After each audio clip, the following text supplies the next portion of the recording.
बंद करो, बंद करो। मंदिरों की नीलामी बंद करो, बंद करो। हमारी मांग है पूरी करो, हमारी मांग है पूरी करो, हमारी मांग है पूरी करो। ग्वालियर में आज मंदिरों के पुजारी और संतों ने प्रशासन के खिलाफ अनोखा विरोध दर्ज कराया। पूजा पाठ और भजन कीर्तन करने वाले संत कलेक्ट्रेट के बाहर भगवान की मूर्तियां और शंख लेकर भजन में लीन हो गए। लेकिन इस बार ये भजन विरोध की आवाज है शासन की उस नीति के खिलाफ जो मंदिरों की जमीनों की नीलामी करवा रहा है। मठ मंदिर के सम्मान में पुजारी मैदान में, ये नारा है आज के पुजारियों के द्वारा जो है कलेक्ट्रेट के बाहर ग्वालियर पर प्रदर्शन किया जा रहा है। और ये प्रदर्शन है कहीं ना कहीं जो मंदिरों की जमीन है उनको नीलाम किए जाने के बाद से ये विवाद खड़ा हो गया है। और बड़ी संख्या में जो पुजारी हैं मंदिरों के वो आज कलेक्ट्रेट के बाहर पहुंचे हैं। उनसे जानते हैं कि क्या आखिरकार क्या वजह है इसलिए ये धरना प्रदर्शन करना पड़ा। मैं श्री पंच दशना महावान अखाड़ा महंत ब्रजेशपुरी अखिल भारतीय हिंदू सुरक्षा समिति राष्ट्रीय उपाध्यक्ष। हमारे प्रशासन की तरफ से आदेश पारित हुआ है कि जमीन भूमि नीलाम की जा रही है। उस उपलक्ष्य में सब लोग यहाँ उपस्थित हुए हैं। और इसमें हमारी प्रेरणा जो मातृभूमि मंदिर में जो भगवान ईश्वर की जो भूमि थी, ठाकुर जी स्वयं जहाँ विराजमान है आपके समक्ष, वो हम सबको एकत्रित करके यहाँ पर धरना प्रदर्शन करा रहे हैं। हम उनके साथ में खड़े हुए हैं। मांग क्या है? मांग जो हमारा जो यथावत स्थिति से जो प्रक्रिया पहले से परंपरागत से चली आ रही है हम उसी तरीके से चलती रहे। तो यानी कि लगातार धरना प्रदर्शन कर अपना विरोध जताया जा रहा है। ऐसे में और भी पुजारी हैं सैकड़ों की संख्या में यहाँ पहुंचे, उनसे बात करते हैं कि आखिरकार कल भी एक बैठक आयोजित की गई थी धूमेश्वर पर, आज धरना प्रदर्शन कलेक्ट्रेट पर, क्या कहेंगे? देखिए, शासन की जिस तरीके की मंशा चल रही है तो मुझे तो लगता है कि अब एक दो बैठकों से नहीं, जब तक इस समस्या का पूर्ण रूप से निराकरण नहीं होता है तब तक पुजारियों को सड़कों पर उतरना पड़ेगा। ये कलयुग की परिस्थितियां हैं। कभी ब्राह्मण श्रेष्ठ हुआ करता था, कभी ब्राह्मण समाज के लिए अग्रगण्य हुआ करता था। आज वो ब्राह्मण जमीन पर बैठा है, भगवान छत्ते के नीचे बैठे हैं और अधिकारी और प्रशासन बिल्कुल मौन अवस्था में है। उन्हें कहीं ना कहीं मंदिर और मंदिर की संस्कृति को नष्ट करना ये उनका लक्ष्य बन चुका है।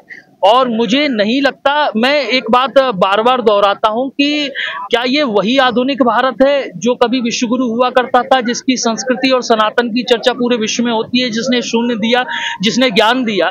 आज उस भारत में जब मुगल काल में रामायण लिखना, आज आप आए हैं धरना प्रदर्शन कर रहे हैं, आपकी बात की मुख्य वजह मांग क्या है?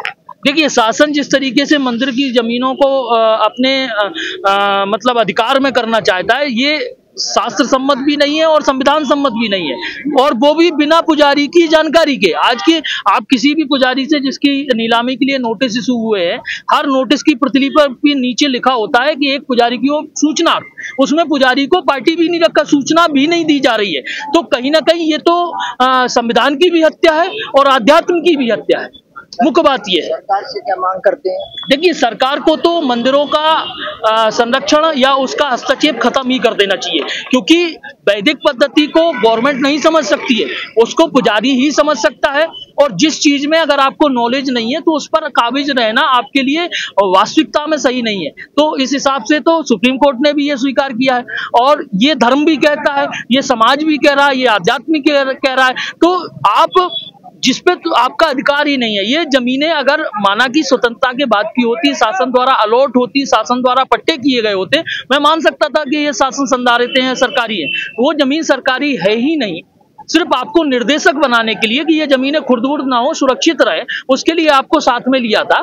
आज आप गला पकड़ने को तैयार है। तो हमें तो ये लगता है कहीं ना कहीं कि शासन को इससे पीछे हटना चाहिए और पुजारी को पुजारी के अधिकार, जो उनके वास्तविक अधिकार है, वो उन्हें दे देने चाहिए। तो बिल्कुल लगातार प्रदर्शन जारी है और मांग जारी है कि जो नीलामी की बात सरकार के द्वारा मंदिरों की जमीनों की जो आदि अनादि काल से मंदिरों की रही है, उससे मंदिरों का खर्चा और जीवन यापन पुजारी का रहता है। ऐसे में सरकार के हस्तक्षेप से कहीं ना कहीं उस पर अधिग्रहण करने का प्रयास किया जा रहा है, उसका विरोध यहाँ जारी है। फिलहाल मांग जारी है और प्रदर्शन जारी है, देखना होगा सरकार का इस पर क्या निर्णय आता है। लेकिन फिलहाल तो ब्राह्मण समाज और पुजारियों के द्वारा इसका विरोध प्रदर्शन किया जा रहा है। वहीं ग्वालियर कलेक्टर रुचिका सिंह चौहान का कहना है कि ये नीलामी जमीन की नहीं बल्कि उस पर होने वाली खेती की प्रक्रिया की है।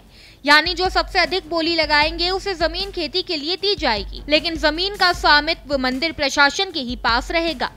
देखिए, जितने भी शासन के मंदिर हैं और रिलीजियस प्लेसेस हैं, ये हमारा एक माफ़ी एक्ट होता है, उसके तहत गवर्न होते हैं और डिविजनल कमिश्नर संबंधित सभी संभागों के जो डिविजनल कमिश्नर्स हैं वो वहाँ के माफ़ी लैंड्स के एक तरीके से कहेंगे प्रशासक के रूप में होते हैं। सर्कुलर्स हमारे शासन के बहुत पुराने हैं और ये एक बड़ी सतत प्रक्रिया है कि अगर किसी भी मंदिर की जो भूमि है वो 4 हेक्टेयर से अधिक है, यानी कि एक मंदिर है, एक्स कोई मंदिर है और उसकी प्रॉपर्टी के रूप में दर्ज है 4 हेक्टेयर से अधिक लैंड, तो 4 हेक्टेयर यानी अगर जो हमारी अपन लोकल लैंग्वेज में बोलें तो ऑलमोस्ट 20 बीघा लैंड होती है। ये जो हमारे मंदिर के नियुक्त पुजारी होते हैं उनके लिए, उनके परिवार के लालन पोषण के लिए ये अनुमत रहता है कि 20 बीघे की जो खेती है वो अपने परिवार के संचालन के लिए उसको कर सकेंगे। इससे अतिरिक्त जितना भी लैंड होता है इसको मंदिर के हित में नीलाम किया जाता है। नीलाम किया जाता है लैंड को नहीं, लेकिन खेती को, यानी आने वाले सीज़न, ग्रोइंग सीज़न के लिए उसकी बोली लगाई जाती है और जो हाईएस्ट बिडर रहता है वो राशि पुजारी और तहसीलदार के एक संयुक्त खाते होते हैं उसमें जमा होती है।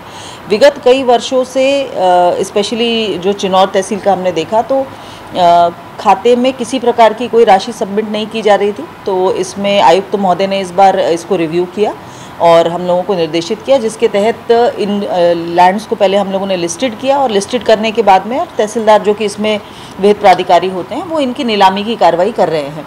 वर्तमान तक भी बहुत सारे लैंड्स की एक व्यवस्थित तरीके से शासन के खाते में जो राशि कई वर्षों से नहीं आई थी वो पहुंची है और ये पूरा शासन के जो निर्देश है, लॉन्ग स्टैंडिंग इंस्ट्रक्शंस है, उसके तहत हो रहा है। प्रशासन का कहना है कि सालों से कई मंदिरों की जमीन से होने वाली फसल की राशि शासन को नहीं दी गई, इसलिए अब बोली की प्रक्रिया लाई जा रही है, लेकिन पुजारियों का मानना है कि ये सनातन परंपरा और धार्मिक स्वतंत्रता पर चोट है।